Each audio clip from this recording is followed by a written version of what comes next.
News state देख रहे हैं आप, आपके साथ मैं हूं चांदनी वर्मा। देश में कोरोना का कहर थमने का नाम नहीं ले रहा है। देश में कोरोना संक्रमितों का जो आंकड़ा है 5 लाख के पार हो गया है, जबकि कोरोना संक्रमितों की मौत के मामलों में भी लगातार इजाफा हो रहा है और सरकारी तमाम कोशिशों के बावजूद कोरोना संक्रमण को रोक पाने में नाकाम साबित हो रही हैं। देश में कोरोना के बढ़ते खतरे के बीच संक्रमितों का आंकड़ा 5 लाख के पार हो गया है। हालात ये हैं कि पिछले कुछ दिनों में कोरोना संक्रमण के मामले बेहद तेजी से बढ़ रहे हैं।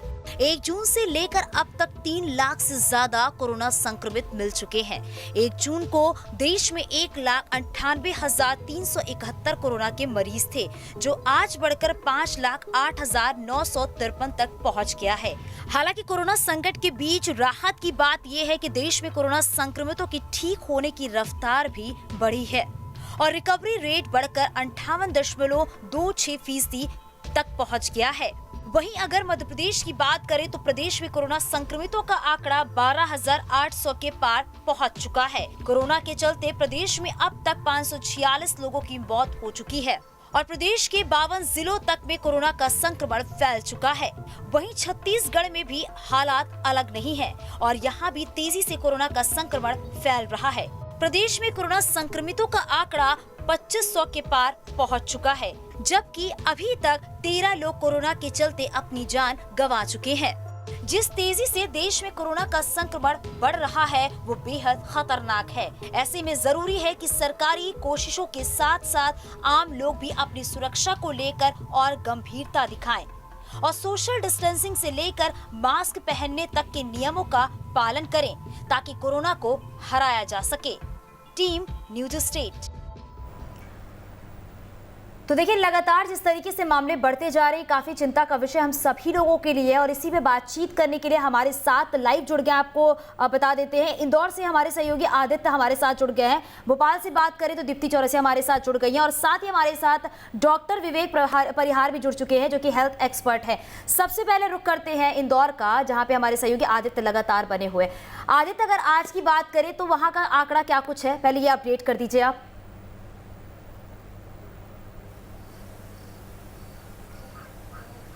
देखिए चांदी, सबसे पहली बात की जाए तो आज तकरीबन 32 से 34 नए कोरोना के संक्रमित मरीज सामने आए, जिसको लेकर कुल आंकड़ा जो है वो 4575 के दरमियान पहुंच गया है। वहीं मौत का आंकड़ा 218 को पार कर चुका है। तो कुल मिलाकर जो स्थिति बनी है वो आंशिक रूप से तो कहा जा रहा है कि नियंत्रण में, क्योंकि अनलॉकडाउन है और इस दौरान जो मौत का आंकड़े को छोड़ दिया जाए तो कोरोना संक्रमितों की संख्या में ज़रूर कमी आई है, क्योंकि अमूमन 50 कोरोना मरीज़ पहले आते थे और अब वो तकरीबन 35 से 40 मरीज़ों के बीच तक सिमट गए हैं।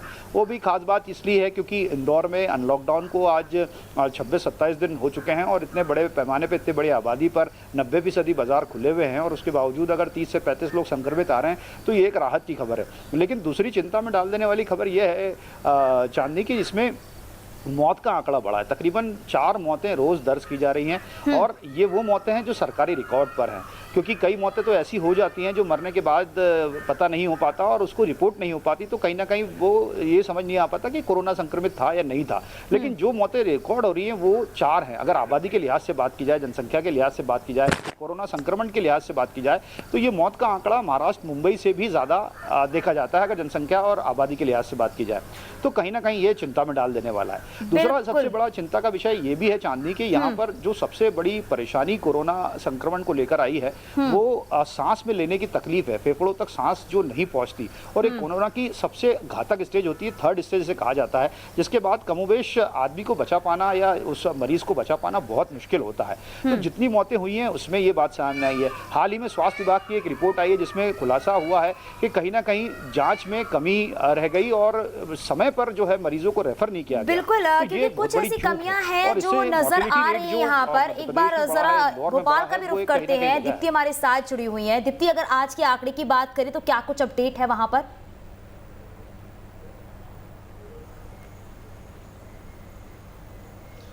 देखिए चांदनी, मध्य प्रदेश में भोपाल में जो आंकड़े हैं उसमें से आज 40 पॉजिटिव रिपोर्ट आई है और इसके अलावा 15 ऐसे केस हैं जो आज ठीक होकर घर जा रहे हैं, डिस्चार्ज हो रहे हैं। तो अभी जो एक्टिव पेशेंट अगर भोपाल में देखें तो आज की तारीख में 25 ज़्यादा बढ़े हैं और जो पूरा आंकड़ा है वो 1000 के आसपास है। निश्चित ही मौतें भी दर्ज हुई हैं, लेकिन इसमें सबसे बड़ी बात यही है कि मौत जिन लोगों की दर्ज हुई है या जो कोरोना की जंग को हारे हैं वो कहीं ना कहीं पहले से सिक थे और कहीं ना कहीं उसी स्थिति में नहीं है कि वायरस की मारक क्षमता इतनी तेज थी कि उनकी मौत हुई, ये वजह नहीं रही, लेकिन कोई और परेशानियां रही, किसी और तरह की बीमारियां रही या कोई और परेशानियों के बीच में वायरस का अटैक हुआ जिसके चलते ऐसा हुआ। खासकर अगर हम भोपाल में देखें तो सबसे ज़्यादा केस उनके हुए हैं जो गैस पीड़ित थे, क्योंकि गैस पीड़ित पहले से ही जो है शरीर के तौर पर, शारीरिक तौर पर कमज़ोर थे, उनकी इम्यूनिटी कम थी और पहले ही जब उनको एक बार गैस का अटैक हो चुका था तो उनके लंग्स भी काफ़ी इन्फेक्टेड थे। तो यही वजह रही कि भोपाल में जो आंकड़े आए उसमें गैस पीड़ित ज़्यादा रहे जिनकी मृत्यु हुई।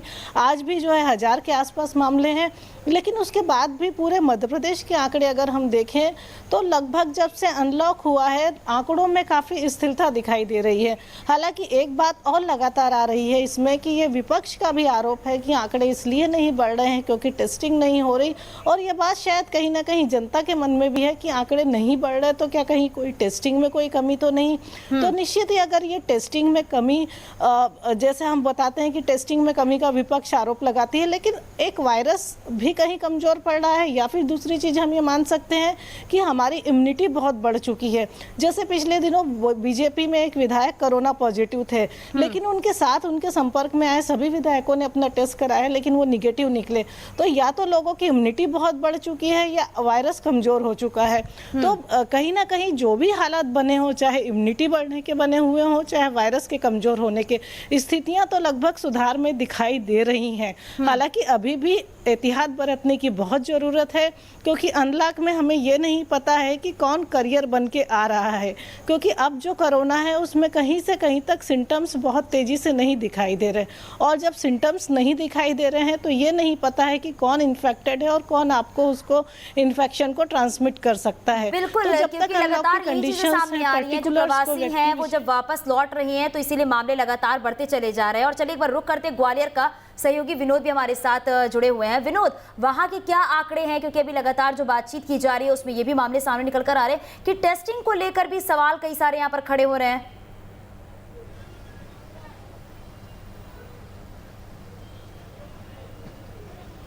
बिल्कुल, देखिए जिस तरह से ग्वालियर जिला और ग्वालियर चंबल अंचल की बात करें तो लगभग 8 ऐसे जिले हैं जहां आंकड़े बहुत ज़्यादा बढ़ते जा रहे हैं। आप पूरे ग्वालियर अंचल की बात करें तो लगभग 942 के करीब पॉजिटिव केस हो चुके हैं और अकेले ग्वालियर ज़िले में ही 340 पॉजिटिव केस आए। लेकिन अच्छी बात यह है कि इसमें 260 से ज़्यादा मरीज ठीक हो चुके हैं और अभी तक केवल 3 लोगों की ही मौत कोरोना की वजह से हुई है। लेकिन इससे संतुष्ट नहीं होना चाहिए, क्योंकि जो सैंपलिंग हो रही है सरकार की तरफ से और स्वास्थ्य विभाग जिस तरह की कोशिशों में जुटा है वो अभी एक बहुत बड़ा अंतर देखने को मिल रहा है। क्योंकि रोज़ लगभग 1700-1800 के करीब सैंपलिंग शुरू हो गई है, जबकि जांच रिपोर्ट आ रही है महज 600 के आसपास की।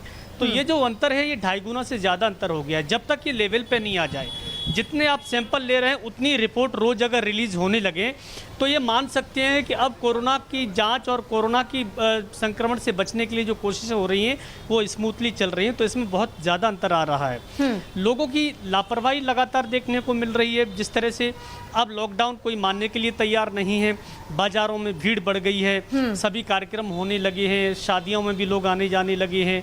तो ये सारी चीज़ें जो कहीं ना कहीं ग्रुपिंग जो हो रही है, बिल्कुल, क्योंकि ये जो स्थितियां नजर आ रही है वो यहाँ पर अनलॉक होने के बाद ही ये स्थितियां नजर आ रही है। और चलिए रुक करते हैं, डॉक्टर विवेक परिहार भी हमारे साथ जुड़े हुए हैं, वो हेल्थ एक्सपर्ट हैं। डॉक्टर विवेक, क्योंकि लगातार मामले बढ़ रहे हैं, अगर देश की बात करें तो 5 लाख से ज्यादा मामले सामने आ चुके हैं, क्या वजह मानी जाए? क्या लापरवाही यहाँ पर देखने को मिल रही है या फिर टेस्टिंग में कोई कमी नजर आ रही है? क्या वजह मानी जाए इसकी? बिल्कुल चांदनी जी, आपकी बात से बिल्कुल सहमत हूँ। टेस्टिंग जो है वो इतनी टेस्टिंग जो होनी चाहिए, स्पीड होनी चाहिए थी, वो बिल्कुल नहीं हो पाया। और सरकार को समय भी मिल गया था, गवर्नमेंट को बहुत अच्छा समय मिला, 3 महीना हो गया, लगभग हो गया है। तो टेस्टिंग स्पीड थी, हम लोगों को बढ़ानी चाहिए थी, परंतु ऐसा हो नहीं पाया। और लोगों की भी बहुत बड़ी लापरवाही है।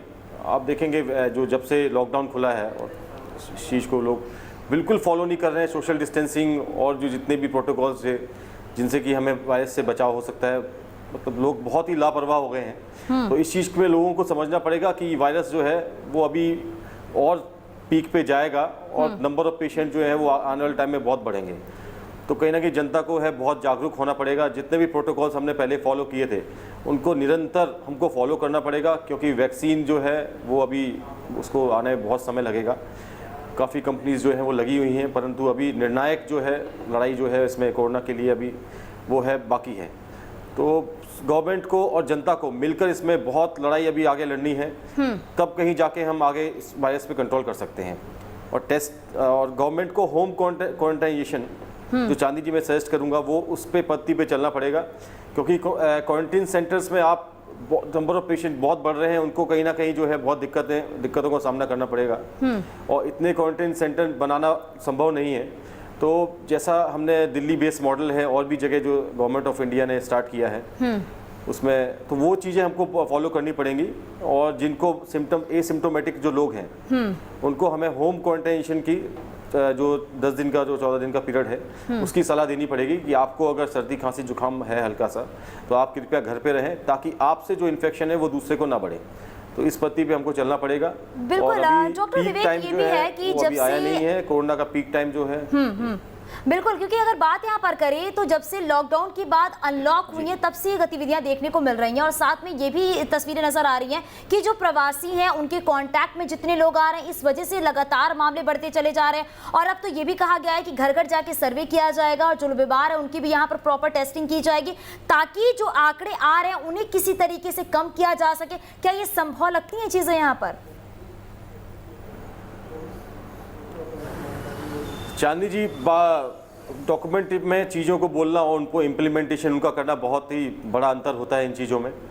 ये बिल्कुल पॉसिबल नहीं है कि आप हर व्यक्ति का, आप 7.5 करोड़ जनसंख्या है प्रदेश की, मध्य प्रदेश की, और देश की 145 के लगभग करोड़ आबादी है। आप बिल्कुल पॉसिबल नहीं है, बिल्कुल लॉजिकल नहीं है कि आप हर व्यक्ति का सैंपल लें। और अभी आपके संवाददाता जो ग्वालियर के हैं उन्होंने बहुत अच्छा बताया, जो पेंडेंसी है सैंपल्स की वो बहुत अधिक है, 2.5 गुना से 3 गुना है। तो इस चीज़ का बहुत बड़ा इफेक्ट है। जब तक हम सैंपल लेते हैं उसके बाद रिपोर्ट आती है, उस बीच में जो व्यक्ति है, जो संक्रमित व्यक्ति है, वो कहीं ना कहीं कम से कम अपने से 10 लोगों को इन्फेक्शन बढ़ा देता है। और जिसकी इम्यूनिटी कमजोर है, अब बात हम करते हैं एक इम्यूनिटी जिसको है, जिसकी इम्यूनिटी कमजोर है उसको इन्फेक्शन कहीं ना कहीं उसको हो जाता है। तो ये रेट जो है, इस चीज़ पे गवर्नमेंट को बहुत ध्यान देना पड़ेगा। सैंपल्स जो है हम ले रहे हैं, उसकी रिपोर्ट जो है हमको तत्काल 24 घंटे में हमको रिपोर्ट मिल जाए, ताकि कहीं ना कहीं जो है कैरियर जो है जो कम्युनिटी में वो बचें और उनसे जो है संक्रमण दूसरे को ट्रांसफर ना हो। बिल्कुल, क्योंकि यहाँ पे सिर्फ इसका एक ही इलाज है, वो बचाव है कि बचाव कैसे किया जा सकता है। चलिए रुक करते हैं, आदित्य नामदेव भी हमारे साथ जुड़े हुए हैं।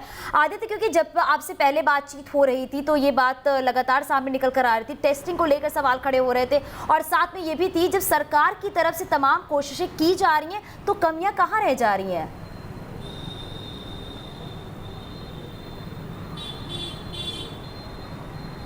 देखिए चांदी जी, छत्तीसगढ़ की आप बात करें तो छत्तीसगढ़ को थोड़ा सा समझना पड़ेगा आपको। अभी तक केवल मध्य प्रदेश की बात हो रही थी। छत्तीसगढ़ की अगर मैं बात करूं तो 1.5 लाख सैंपल्स अभी तक हो चुके हैं। 1.5 लाख सैंपल्स में 2545 लोग अभी तक पॉजिटिव आ चुके हैं टोटल, जिसमें काफ़ी लोग अच्छे होकर घर भी जा चुके हैं। टोटल एक्टिव मरीजों की संख्या फिलहाल 647 यानी 647 के आसपास पहुंची हुई है।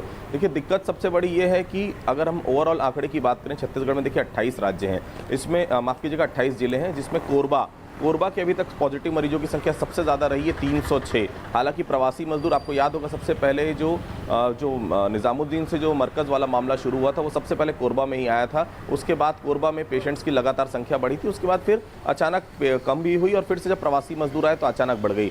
प्रवासी मजदूर के आने के कारण अगर कोरबा में संख्या बढ़ी तो कोई दिक्कत वाली बात नहीं, क्योंकि सब चिन्हित लोग हैं क्वारंटाइन सेंटर में, कोई दिक्कत वाली बात नहीं है। रायपुर राजधानी है छत्तीसगढ़ की, यहाँ पर पेशेंट्स की संख्या 259 पहुंच गई है, सेकंड हाईएस्ट पूरे छत्तीसगढ़ में। ये अपने आप में चिंताजनक इसलिए क्योंकि प्रवासी भी मजदूर रायपुर में एक भी नहीं है। ये वो कॉन्टेक्ट्स हैं जो कहीं ना कहीं पुलिस वाले, ये वो कॉन्टेक्ट्स हैं कहीं ना कहीं फ्रंटलाइन वॉरियर्स हैं। एम्स के डॉक्टर्स लगातार आ रहे हैं, बीएमओ लगातार आ रहे हैं, और अगर मैं बात करूँ स्वास्थ्य विभाग के अलग अलग कर्मचारी, लैब टेक्नीशियन आ रहे हैं, इतने सारे लोग आ रहे हैं, नर्सेज आ जा रही हैं पॉजिटिव। तो ये जो है फ्रंट वॉरियर्स, ये अपने चलते काफ़ी लोगों को पॉजिटिव कर रहे हैं। पुलिस वाले लगातार हैं, ट्रैफिक का एक जवान आ गया, एक थाना प्रभारी आ गया, उसके चलते पूरा थाना जो है वो सील करना पड़ा। ट्रैफिक का जो हवलदार आया उसके चलते ट्रैफिक थाना पूरा सील करना पड़ा। ये वो दिक्कत है जो कहीं ना कहीं टेस्टिंग कम होने के कारण समझ में आ रही, क्योंकि सिम्टम्स है नहीं। देखिए छत्तीसगढ़ में सबसे बड़ी दिक्कत ये है कि बहुत ज़्यादा सिम्टम दिख नहीं रहे, अनसिम्टोमेटिक जो मरीज है वो सामने आ रहे हैं, जिसके चलते ये दिक्कतों का सामना करना पड़ रहा है। जब थोड़ी बहुत दिक्कत होती है तब सैंपल वहाँ पर किया जाता है, किसी का पॉजिटिव आता है तब आसपास के लोगों की सैंपलिंग की जाती है। इसके चलते एक्चुअल जगह तक हम नहीं पहुँच पा रहे हैं, क्योंकि अगर आप आज प्रॉपर तरीके से अगर टेस्टिंग होगी तो ये जो 2500 के पॉजिटिव दिख रहे हैं ये आपको 25,000 होने में समय नहीं लगेगा, क्योंकि हर जिलों में टेस्टिंग बहुत कम है। टेस्टिंग आपको बढ़ानी पड़ेगी, और सरकार भी शायद ये तय कर ली कि टेस्टिंग नहीं बढ़ाना है, जितनी टेस्टिंग हो रही है उतनी ही चलने देना। हालांकि सरकार का दावा है घर घर जाकर सर्वे होगा, ये पॉसिबल होता नहीं। देखिए जब जो मरीज आपके पास पहुंच रहा है, जब तक आप ये कह रहे हैं जब तक सिम्टम्स ना दिखे आपको टेस्ट कराने की जरूरत नहीं है, तो आप घर घर जाकर कैसे टेस्टिंग कराएंगे? और घर में जब जाएंगे क्या भरोसा है जो आपके घर में जा रहे हैं बात करने के लिए वो सही जानकारी लें, या घर वाले उनको सही जानकारी दें? ये दोनों चीजें पॉसिबल नहीं। बिल्कुल आदित्य, आपने बिल्कुल सही कहा यहाँ पर, क्योंकि ये बिल्कुल भी संभव नहीं है कि घर घर जाके सर्वे करे और घर घर जाके लोगों से बातचीत करे, और ये जरूरी नहीं है कि वो जानकारी यहाँ पर सही दे, क्योंकि लगातार जो सवाल यहाँ पर खड़े हो रहे हैं वो टेस्टिंग को लेकर ही खड़े हो रहे हैं कि जब सरकार की तरफ से तमाम कोशिश की जा रही है, तमाम तैयारियां की जा रही हैं, तो आखिर कमी कहाँ रह जा रही है? क्योंकि लगातार आंकड़े यहाँ पर बढ़ते जा रहे हैं। एक बार फिर से रुख करेंगे विनोद का। विनोद, क्योंकि जब से आवाजाही शुरू हो चुकी है तब से स्थितियां देखने को मिल रही हैं, अब बार बार मन में सवाल यही खड़े होते हैं कि आंकड़े आखिरकार कब कम होंगे यहाँ पर, क्योंकि लोगों की भी लापरवाही साफ तौर पर देखी जा सकती है। विनोद,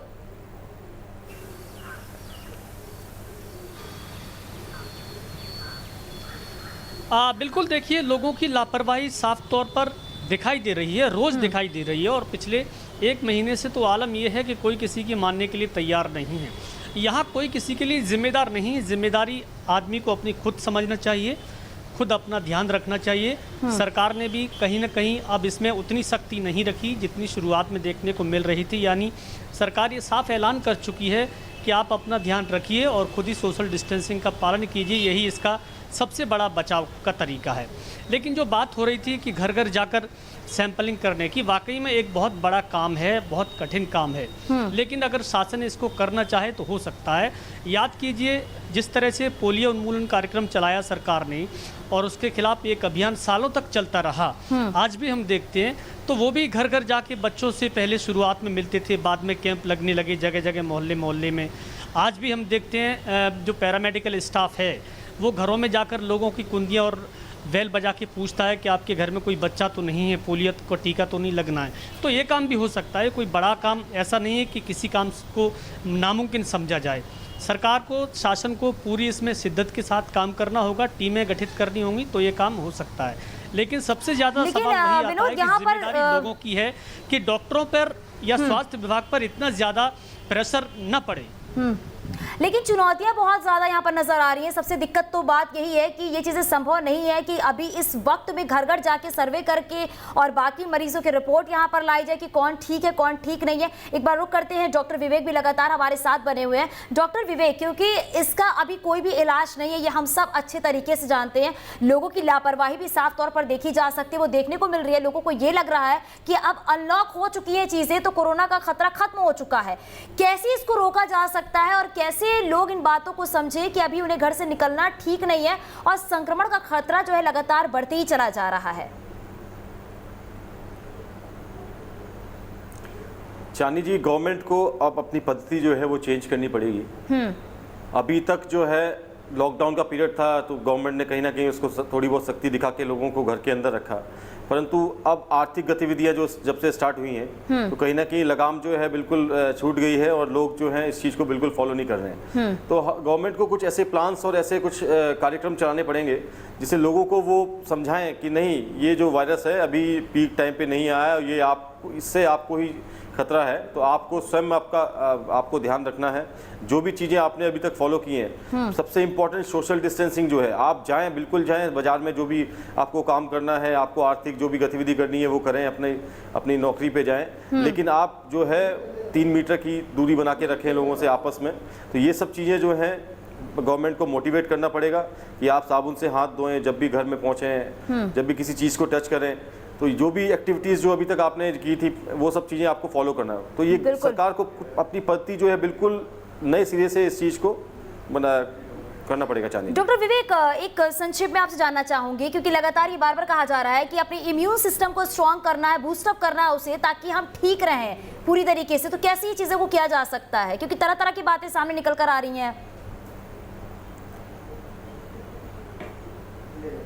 जी चांदी जी, बिल्कुल। अब जो है टोटल जो जिसको कहते हैं कि बेस, अब जो इम्यूनिटी बेस है सारी चीज़ें, क्योंकि ये वायरस है जिसका कोई ट्रीटमेंट तो है नहीं। अगर आपकी इम्यूनिटी अच्छी है तो वायरस का एक फेस रहता है, वो उतने समय के लिए शरीर में जो है आपके रहता है, उसके बाद वो ऑटोमेटिकली जो है उसका जो इफेक्ट है वो खत्म हो जाता है।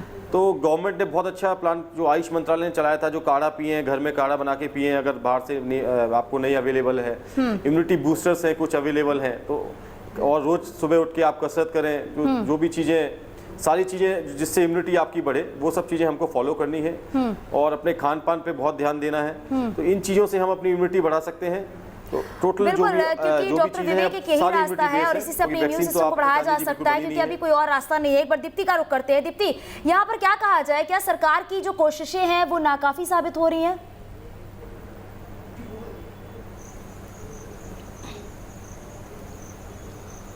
देखिए, एकदम सीधे तौर पे ऐसा नहीं कहा जा सकता, क्योंकि जिस तरीके का इन्फेक्शन है, सरकार ने कोशिशें तो बहुत करी हैं, बहुत कुछ अवेयर भी करा है, लेकिन अब इस वक्त की स्थितियों में जो सबसे बड़ी कोशिश होनी चाहिए वो ये होनी चाहिए कि वो अवेयरनेस अनलॉक पे भी लोगों के बीच में दिखाई दे। अगर वो अवेयरनेस अनलॉक में नहीं दिखाई दी तो बहुत ही दिक्कत होगी, क्योंकि अब सीधे तौर पर सब कुछ ओपन हो चुका है और सभी को जो है अपनी खुद की सिक्योरिटी खुद करनी है। दूसरी बड़ी बात की जो सरकार बोल रही है कि वो घर घर सर्वे कराएगी, अगर ये हो सकता है तो मुझे लगता है कि सरकार को इसमें बहुत लेट नहीं करना चाहिए। और बाकी जो सिस्टम है, जिस तरीके से पूरे हॉस्पिटल्स तैयार हैं, सब कुछ है, सरकार का दावा है कि वो तो बहुत अच्छे हैं, लेकिन कहीं ना कहीं टेस्टिंग को बढ़ाना चाहिए और अगर सर्वे है तो सर्वे जल्दी कराया जाना चाहिए। और तीसरा, दुकानों में या जो शॉप्स ओपन हो रही हैं उसमें इतनी अवेयरनेस लोगों में रखनी चाहिए कि इतनी सख्ती होनी चाहिए कि सरकार या कोई भी ऐसे सिस्टम के जरिए, छोटे सिस्टम के जरिए उसको फॉलो किया जा सकता है कि लोग सोशल डिस्टेंसिंग का ध्यान रख रहे हैं कि नहीं, लोग जो जितनी एहतियात बरतना है उसे बरत रहे हैं या नहीं। तो कहीं ना कहीं गवर्नमेंट सिस्टम के जरिए शायद एक ये कराया जा सकता है, इस अवेयरनेस को और बढ़ाया जा सकता है। दूसरा, जो सर्वे और अवेयरनेस को और बहुत ज्यादा बढ़ाया जा सकता है। एक बार इंदौर का रुख करते हैं आदित्य का। आदित्य, अगर बात करें तो बार बार यही कहा जा रहा है कि जो नॉर्म्स बनाए गए उनको फॉलो हम सभी को करना है, तभी इससे बचा जा सकता है।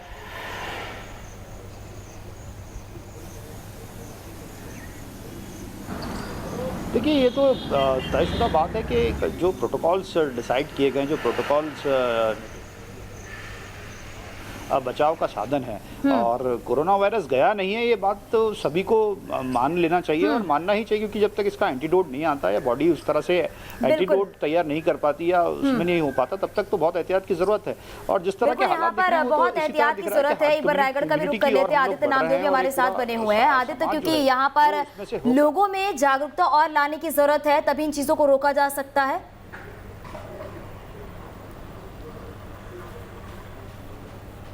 बिल्कुल, देखिए, जागरूकता की तो कमी सरकार के पक्ष से भी है, लोगों के पक्ष से भी। और सरकार का जो दावा है कि हर घर घर जाकर सर्वे किया जाएगा, देखिए पहले की परिस्थिति और ये बीमारी की परिस्थिति अलग है। लोग जानबूझ के डरते हैं, लोग जानबूझ के नहीं बता रहे हैं कि सर्दी खांसी बुखार उनको है, क्योंकि उनको मालूम है अगर वो बता देंगे तो उनका सैंपल लिया जाएगा और अगर पॉजिटिव आएंगे तो 14 दिन, कम से कम 14 से 15 दिन को अस्पताल में रहना पड़ेगा, ऐसी जगह में जहां वो अपने घर वालों से कॉन्टैक्ट नहीं कर पाएंगे, पूरी तरह से आइसोलेट रहेंगे। तो जानबूझकर ये सब चीजें की जाती है। बहुत मुश्किल है घर घर जाकर सर्वे करवाना। सरकार को खुद ही सैंपलिंग बढ़वानी पड़ेगी। सर्वे से कोई निष्कर्ष निकलने वाला नहीं, क्योंकि सही जानकारी आएगी नहीं, और सही जानकारी नहीं आएगी तो आप उस मरीज तक नहीं पहुंच पाएंगे जहां तक आपको पहुंचना है। निश्चित तौर पर आने वाला समय बेहद ज्यादा चिंताजनक है। बहुत ज्यादा से ज्यादा सैंपलिंग बढ़ानी चाहिए। बिल्कुल आदित्य, उसके आसपास के पूरे इलाके को आपको क्योंकि आने वाले समय में चुनौतियां बहुत नजर आ रही हैं। बहुत संक्षेप में जवाब दीजिएगा विनोद। आप बना चुका होगा।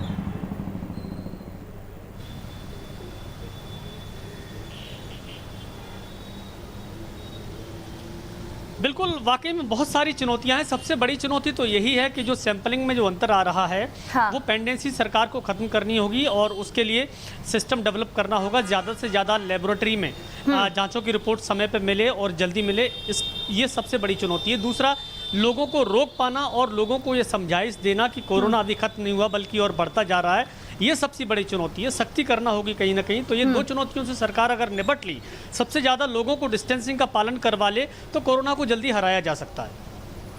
बिल्कुल, क्योंकि जो तस्वीरें नजर आ रही है वो यही नजर आ रही है कि हर तरफ से सावधानी बरतना बहुत जरूरी है। आप सभी का शुक्रिया इस डिबेट में जुड़ने के लिए और सारी बातें यहाँ पर साझा करने के लिए। तो देखिए, बार बार लोगों से यही कहा जा रहा है कि आप एहतियात बरतिए, क्योंकि अभी ऐसी कोई भी इसके लिए मेडिसिन, कोई भी दवा इसकी नहीं बन पाई है जिससे कि यहाँ पर कोरोना को खत्म किया जा सके, क्योंकि लगातार मामले जो है वो बढ़ते ही जा रहे हैं और हम सभी को सावधानी बरतने की जरूरत है और हम सभी को ज्यादा यहाँ पर जागरूक रहने की जरूरत है। और चलिए यहाँ रुकेंगे इस छोटे से ब्रेक के लिए।